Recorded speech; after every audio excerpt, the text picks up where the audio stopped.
Navshakti YouTube पेजमध्ये तुम्हा सर्वांचं स्वागत. मी आलेली आहे भायखळ्यामध्ये आणि तेथे चर्चा सुरू आहे ती म्हणजे योगिता गवळी ह्या सध्या राजकारणामध्ये सक्रिय होणार आहेत.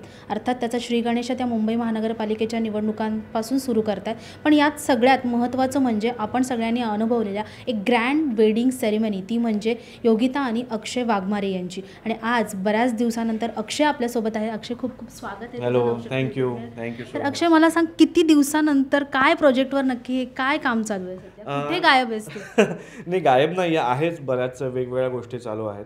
आता दिग्पालनी परत एक सिरीज कंटिन्यू केली आहे, त्याचं काम चालू आहे. अल्बम चालू आहेत, म्युझिक अल्बमवरती सध्या मी जास्त जोर देतो आहे, कारण की खूप छान वेगवेगळ्या प्रकारचं म्युझिकची गाणी येतात. सो त्याच्यावरती काम चालू आहे. योगिताला मदत करतो आहे आणि वेबसिरीजच्या काही स्क्रिप्ट्स वाचतो आहे. आता कोरियन ड्रामा काय म्हणजे आपण 1 मिनिटाचा एक एपिसोड, अशा एक नवीन ती कन्सेप्ट आली, त्याच्यावरती सध्या काम चालू आहे. सो अशा बऱ्याच गोष्टी चालू आहेत. लेटेस्ट मराठी चित्रपट कोणता पाहिला आहे सध्या? दशावतार. काय सांगशील? अरे क्रेझी. मी असं प्रोड्युसरला मेसेजही केला होता, सुबोध दादा ज्यांनी लिहिली आहे त्यालाही मेसेज केला होता की सुंदर, एक खूप वेगळा कन्सेप्ट असलेला एक चित्रपट आहे आणि मराठीमध्ये असे चित्रपट यायला हवेत.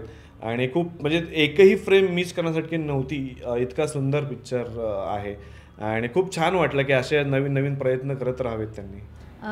वेब सिरीज तू सांगितलंस, त्याच्यासाठी काम करायचं चाललं आहे, स्क्रिप्टिंगचं काम चालू आहे. कोणत्या नवीन मराठी चित्रपटाच्या माध्यमातून आम्हाला तुला पाहता येईल? लवकरच छान वेगवेगळ्या, जो सगळ्यांना विषय माहिती आहे तो लवकरच विषय आणण्याचा प्रयत्न करणार आहे. पण सध्या आम्ही दिग्पालबरोबर त्याची जी नेक्स्ट फिल्म आहे त्याचं सध्या काम चालू आहे, त्यामुळे सध्या लुक चेंज आहे. सगळ्यात महत्त्वाचं, डॅडी परत आलेत 18 वर्षानंतर दगडी चाळीमध्ये. काय सांगाल दगडी चाळीविषयी? तुम्हाला काय वाटतं? खरं तर ते सांगण्याच्या जोगं नाही आहे, कारण की ज्या दिवशी डॅडी जेव्हा आतमधून बाहेर आले ते अक्षरशः आम्ही सगळे रडत होतो. आणि जेव्हा डॅडींचा फोन आला, मग मम्मीच्या डोळ्यामध्ये मम्मी रडत होत्या, सगळेच म्हणजे ते आनंदाश्रू होते, म्हणजे ते सांगण्यासारखे नाही आहेत ॲक्च्युली. आणि जेव्हा घरी आले डॅडी, तेव्हा इतक्या लोकांनी त्यांचं स्वागत केलं की म्हणजे फक्त बघत राहावं असं वाटावं, इतका सुंदर सोहळा होता. आणि त्यांनाही खूप छान वाटलं, कारण इतक्या दिवसानंतर त्यांना न्याय मिळाला.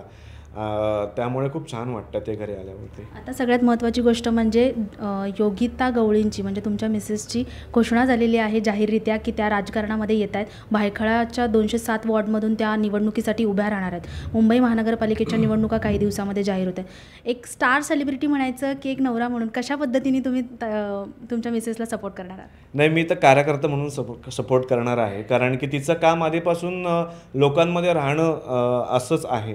म्हणजे गीता दिदी असतील, त्यांचं जेव्हा इलेक्शन असतं तेव्हा बॅकहँडला योगिताच असायची किंवा दादा असायचा. सो त्यामुळे ती प्रत्येक घराघरामध्ये पोचलेली आहे. तिचं फक्त आता घोषणा झालेली आहे, पण तिचं काम हे खूप आधीपासून आहे. लहान मुलांपासून ते अगदी वृद्धांपर्यंत तिचं नाव पोचलेलं आहे. प्रत्येक घरामध्ये काय लागतं, कुठं खड्डे आहेत, कुठे CCTV आहे, कुठे कोणाच्या घर छप्पर नाही आहे किंवा घरात काय तुटले, गॅस नाही आहे, कोणाच्या घरी काय प्रॉब्लेम आहे, फायनान्शियल प्रॉब्लेम आहे किंवा काही कौटुंबिक वाद आहे, हे सगळं ती सॉल्व्ह करते. हे आत्ता लोकांना माहिती आहे, इथल्या लोकल लोकांना. सो अजून आम्ही जास्त प्रकारे त्यांच्यापर्यंत पोहोचण्याचा प्रयत्न करणार आहे, कारण की थोडासा वाढलेला आहे. सो जास्तीत जास्त लोकांना ती कसं न्याय देऊ शकते, अखिल भारतीय सेना कशी त्यांच्यापर्यंत पोहोचू शकते, डॅडीने जे इतके वर्ष काम केलं आहे ते कसं पुढे आम्ही घेऊन जाऊ शकतो, याचा मी अभ्यास करतो आणि प्रयत्न करणार आहे एक सामान्य कार्यकर्ता म्हणून, की कसं लोकांना काय अपेक्षित आहे, काय आहे ते मी पोचण्याचा प्रयत्न. म्हणजे एकूणच काय तर एका वेगळ्या इंडस्ट्रीमध्ये तुम्ही येत आहे आणि तुम्हाला किती राजकारणाची आवड आहे, तुम्हाला काय हा वेगळा अनुभव घ्यायला कसा वाटतं? नाही, राजकारण म्हणण्यापेक्षा समाजकारण किंवा लोकांना मदत करणं एवढंच माझा हेतू असतो आणि राहिलेला आहे आणि राहणार आहे शेवटपर्यंत. सो राजकारण म्हणून नाही, पण एक मित्र म्हणून किंवा एक कार्यकर्ता म्हणून नेहमी सगळ्यांना मी मदत करत असतो, लोकांनाही माहिती आहे. सो तसंच मी ते पुढे चालू ठेवणार आहे. आणि जसं लोकांना अपेक्षित आहे, त्यांना काय अपेक्षित आहे ते ऐकून त्याच्यावरती काय करता येईल हे प्रयत्न करणार आहे. सध्या नवरात्र उत्सव सुरू आहे, देवीला काय साकडं घातलं? दिवीला काय साकडं असंच आहे की सगळ्यांचं कल्याण कर. जे सध्या गोष्टी चालू आहेत ते लोकांची निगेटिव्हिटी बाजूला ठेव आणि जास्तीत जास्त लोकांचं भलं कर. सगळ्यांचं छान होऊ दे. सुरुवात मेरे से कर. नाही नाही असं काही नाही आहे. देवी देतीच आहे. त्यामुळे देवी आपल्याला ते देत असते तरी आम्ही त्या गोष्टी वाटतच असतो. पण लोकांना भरभरून दे एवढंच म्हणणं आहे. खूप खूप धन्यवाद अक्षय. आपण पाहिलं अक्षय वाघमारे यांच्यासोबत खूप छान अशी बातचीत केलेली आहे आणि कशा पद्धतीने एक स्टार सेलिब्रिटी नाही तर एक कार्यकर्ता म्हणून एक अभिनेता आपल्यासोबत एका वेगळ्या इंडस्ट्रीत पाऊल टाकताना दिसणारे, अर्थात तो कार्यकर्ता म्हणून आणि एका आपल्या पत्नीसाठी म्हणून तो तिथे दिसणार आहे. तर पाहूयात कशा माध्यमातून अक्षय आपल्यासोबत काय नवीन प्रोजेक्ट घेऊन येत आहेत. Navshakti YouTube पेजला like share subscribe करायला विसरू नका. धन्यवाद.